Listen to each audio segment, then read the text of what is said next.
ተመልካቾቻችን አሁን ዘግይቶ በደረሰን ዜና ዛሬ በጎንደር ከተማ ብርቱ ውጊያ እየተደረገ ነው። ይመረጃ እስከ ተጠናቀረበት ጊዜ ድረስ የፋኖ ኃይሎች ከተማዋን በከፊል መቆጣጠራቸውን ለማረጋገጥ ተችሏል። ከጎንደር ዙሪያ ከማዕከላዊ ጎንደር የተሰባሰቡ የፋኖ ኃይሎች የአገዛዙ ሰራዊት የከፈተውን ጥቃት በመመከት በቀጥታ ወደ ጎንደር ከተማ የዘለቁ ሲሆን ለበርካታ ሰዓታት ውጊያ መደረጉ ታውቋል። የአገዛዙ ሰራዊት ከመሃል ከተማ ወደ ጎንደር መውጫ በር የሸሸ መሆኑንም ያገኘነው መረጃ ያመለክታል። ኮማንደር አረጋም የጎንደር ወታደራዊ እዝ አማካሪ ውጊያው እንደቀጠለ ነው፣ ጎንደር ከተማን ይዞ መቆየት ይሆን ወይስ የተለየ ስትራቴጂ በሂደት የምናየው ይሆናል ሲሉ ለአንከር ሚዲያ ገልጸዋል። ስቱዲዮ እስከ ገባንበት ጊዜ ድረስ የጎንደሩ ውጊያ እንደቀጠለ ነው። ይህ በእንዲህ እንዳለ የአማራ ፋኖ በወሎ ሰሜን ወሎን ከአገዛዙ የፖለቲካና ወታደራዊ መዋቅር ለማጽዳት ሰፊ የማጥቃት እንቅስቃሴ እያደረገ መሆኑን የደረሰ መረጃ ያመለክታል። ከቆቦ እስከ ወልዲያ የሚገኙት አካባቢዎች በፋኖ ቁጥጥር ስር ገብተዋል። እስከ ጋሸና ባለው መስመር የአብይ አህመድ ሰራዊት ይዞታውን እየለቀቀ በመሸሽ ላይ መሆኑን ተመልክቷል። የአማራ ፋኖ በወሎ የጀመረው መጠነ ሰፊ የማጥቃት እርምጃ የሰሜን ወሎን ቀጠና ሙሉ በሙሉ ከአገዛዙ ነጻ በማድረግ ወደ ደሴና ኮምቦልቻ የሚያመራ መሆኑንም ከአመራሮቹ የደረሰን መረጃ ያመለክታል። ፋኖን ያዳክማል ያለውን የተለያዩ ስልቶችን እየተጠቀመ ያለው የአብይ አህመድ አገዛዝ ከአማራ ክልል የተለያዩ አካባቢዎች ከአንድ ሺህ በላይ ወጣቶችን በደህንነትና ስለላ ሊያሰማራቸው ልዩ ስልጠና እየሰጣቸው እንደሆነ ተገለጸ።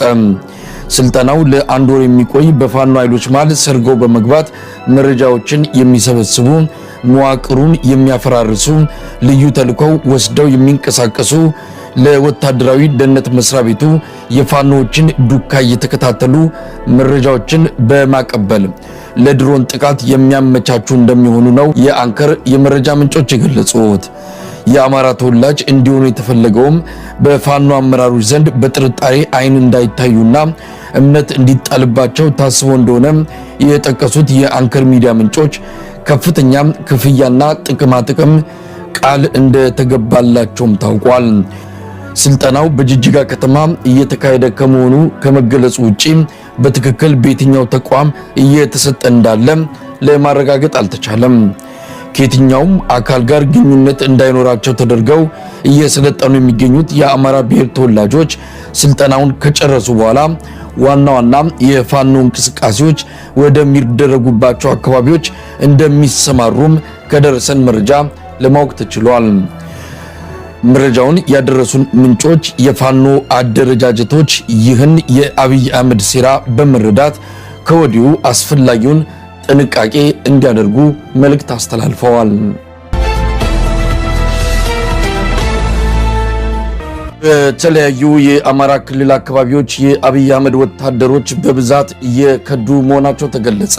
2000 በላይ የአብይ አህመድ ሰራዊት አባላት ከምድባቸው ተለይተው ጠፍተዋል። አብዛኞቹ ከፋኖ ጋር ተቀላቅለዋል። የአገዛዙ ኮማንዶ አባላት መደበኛ ተዋጊዎች ባገኙት ቀዳዳ እየሾለኩ እጃቸውን እየሰጡ መሆናቸውን ነው አንከር ሚዲያ ከተለያዩ አካባቢዎች ከደረሱት መረጃዎች ለማወቅ የቻለው። ሰራዊቱ በሞራል ተዳክሟል። ምግብ የማይቀርብለት በመሆኑም ከፍተኛ አካላዊ መጎሳቆል እንደሚታይበትም ከፋኖ አመራሮች የተገኘው መረጃ ያስረዳል። የዘውትር ተባባሪያችን በዚህ ዙሪያ አጭር ሪፖርት ልኮልናል። በተለያዩ የአማራ ክልል ከተሞች የመከላከያ ሰራዊት በተለይ ካምፕ ሰርቶ በተቀመጠባቸው አካባቢዎች ከተሞች ላይ በሚንቀሳቀሱበት ጊዜ አካባቢው ማህበረሰብ ጋር እየተገናኙ የሚያጠፉ ወጣቶችን ተገናኙ በርካታ ሰራዊት ወደ ፋኖ እየገባ ይገኛል። በዚህ ሳምንት የተለየ ነው። ከዚህ በፊትም በውጊያ በተናጠል ምናምን እየጠፉ መሳሪያቸውን ይዘውም ሳይዙም እየጠፉ የነበሩ የመከላከያ ሰራዊት አባላት አሉ። አሁን ግን በቡድን በጋንታ ተደራጅተው የከተማው ወጣቶች የሚያጠፉ ወጣቶች ጋር በመገናኘት እየጠፉ ስለተቸገሩና በየተፈራ ካምፕ በተቀመጡበት ላይ ከሳ የመነመነ የመጣ ሰራዊት በመሆኑ ከከተሞች በመሸሸት አዳዲስ ካምፖችን እየመሰረቱ ተቀመጡ ነው። ለዚህም እንደ ዋነኛ ምሳሌ ሊሆን የሚችለው በተለይ በትናንትናው ዕለት ቲሊሊና አዲስ ቅዳም የሚባሉ ሁለት ከተሞች አሉ። በአማራ ክልል በአገዋዊ ዞን የሚገኙ ትልልቅ ከተሞች ናቸው።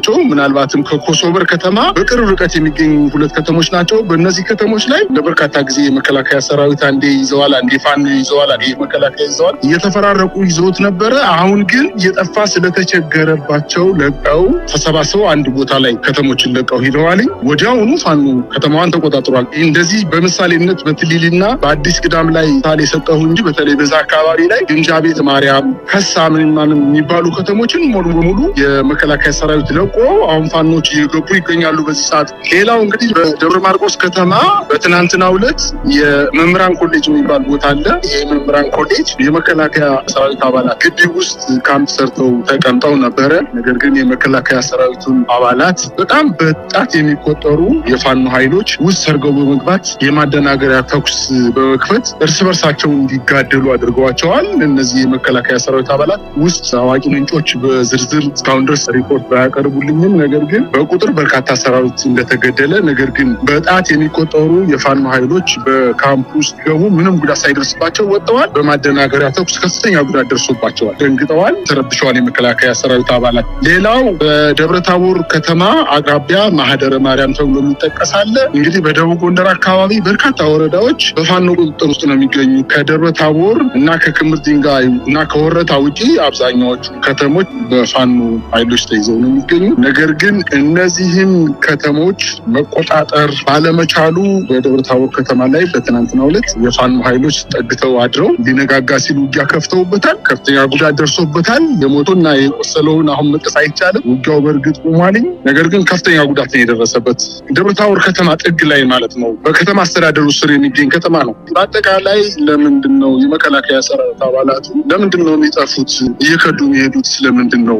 እቃቸውን ይዘውም ሳይዙም እየሄዱ ያሉት ምክንያቱ ምንድን ነው ብለን መጠየቅ ያለብን ይመስለኛል። በተለያየ የመከላከያ ካምፕ ሰርቶ በተቀመጠባቸው አካባቢዎች የሰራዊት በደል እየደረሰበት ነው። በተለይ በአመራሩ ዘንድ ምንም ከደረቅ ኮቸሮ በስተቀር 6 ወርና 5 ወር ምንም አይነት እርጥብ ምግብ ያልበሉ የመከላከያ ሰራዊት አባላት ወደ ከተሞች ሲገቡ በፍተሻ ሰበብ የከተማ ነዋሪዎችን ወደ የቤት ይገቡና ሞሰብ ሲያዩ አይናቸው እያሰቀለለ እባካችሁ እርጥብ ምግብ ስጡን፣ ወጥና እንጀራ ከበላን 5 ወር 4 ወር ሆኖናል እያሉ ምግብ እንጀራ ህብረተሰቡን እየለመኑ እየተመገቡ ነው የሚገኙት። ከፍተኛ በደል ደርሶባቸዋል። በጣም ከስተዋል፣ ተጎሳቅለዋል። ልብሳቸው በላያቸው ላይ አልቋል።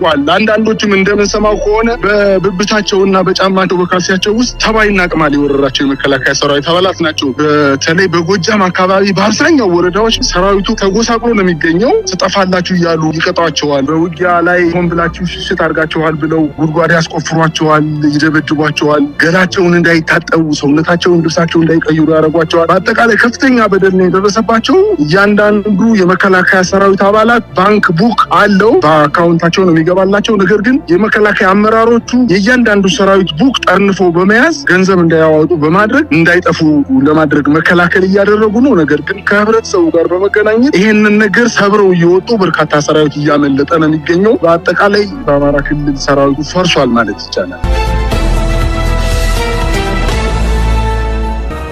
ይህ በእንዲህ እንዳለ በአማራ ክልል የጎጃም ፋኖ እዝ ወታደራዊ ዘመቻዎችን አጠናክሮ መቀጠሉን አስታወቀ። የእዙ ከፍተኛ አመራር አባል ለአንከር ሚዲያ እንደገለጹት ስትራቴጂዎችን በመቀየር የህልውና ተጋድሎ በስፋት በመካሄድ ላይ ይገኛል። የአብይ አህመድ ሰራዊት እየተዳከመ ነው። በተለያዩ ቀጠናዎች እየከዱ የሚጠፉ ወታደሮች ቁጥር በየጊዜው እየጨመረ መምጣቱን አመራር አባሉ ይናገራሉ። ትግሉ በየአቅጣጫው ተጠናክሮ ባለበት በዚህ ወቅት የአብይ አህመድ አገዛዝ በበቀል ሰላማዊ ዜጎችን በመግደል ላይ እንደሆነ የጎጃም ፋኖ እዝ አመራር አባል ገልጸዋል። ትግሉ ጋብ አላለም። በተለያዩ የስትራቴጂ ለውጦች እየተካሄደ እንደሆነም ከአንከር ሚዲያ ጋር በነበራቸው ቆይታ ገልጸዋል። በወሎም አካባቢ በተለይ በዋናነት ረስ ማስተካከያዎች በየአካባቢ እየተሰጡ የፋኖ ስልጠናዎች ከዚያም ውጭ ደግሞ ይሄ የሰለጠነ ኃይል ወደ ጥቃትም እየገባ በተለያዩ ቦታዎች በተለያየ ቀን የተለያየ ድል አድርጓል ማለት ነው። ለምሳሌ አሁን ከዚህ ከ2 ቀን በፊት እንኳን ብነግርህ ከአዲስ ቅዳም እስከ መራዊ ድረስ በርካታ ኦፕሬሽኖች ተሰርተዋል። እጅግ አመርቂ የሚባልም ድል ተገኝቷል። በዚህኛው ቀጠና ደግሞ በአዲስ በፍኖተ ሰላም በደንበጫ በተለይ ዋድ በሚባል አካባቢ በርካታ የተሰሩ ስራዎች አሉ ማለት ነው እና ፋኖ ራሱን እያደራጀ እየተወረወረ ከተማ ሳይበግረው የትኛውም ከተማ እየገፋ ጥቃት እያደረሰ ከተሞችን በአንድ ቀን መያዝ እንደሚችል እያሳየ ለምሳሌ መራዊ ላይ አንድ ቀን ገብቶ ፈልገው ኦፕሬሽን ወስዶ ወጥቷል። ፍኖተ ሰላም በተመሳሳይ አዲስ በዚህ መንገድ ትልቅ ስራ እየተሰራ ነው ማለት ነው። ሰዎች ሰራዊታችን ቁመናውን እጅግ ደስ በሚል ሁኔታ ያለው ማለት ነው። መሳይ ከዚህ ጋር ተያይዞ በተለይም ደግሞ መንግስት አስቸኳይ ጊዜ አዋጁን ለ120 ቀን አራዝሞታል። ይህንን አስቸኳይ ጊዜ አዋጅ እኛ በደንብ እየተጠቀምንበት ነው። ምክንያቱም የመንግስትን ሰራዊት እያስኮበለለ የሚማረከውም እየተማረከ የሚኮበለው እየኮበለለ ነው።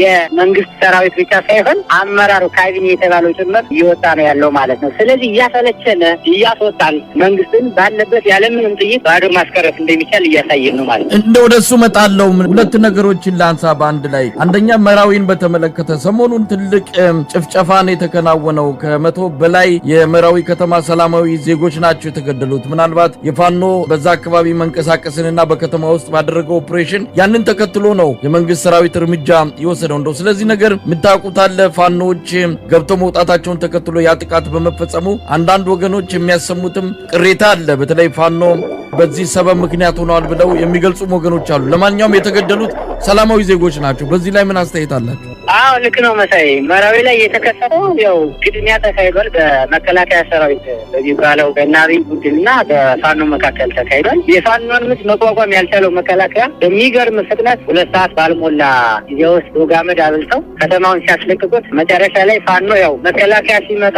ተልኮ በተለይ እነ ብርሃኑ ጁላ የሚልኩት አማራን ጨፍጭፍ፣ አማራን ማጥፋት አለብህ፣ በተለይ ነፍስ ያለው አማራ ከተገኘ ማጥፋት አለብህ ብለው ይልኩት እንደነበር ስለሚያውቁ ከዳንግላ አቅጣጫ መከላከያ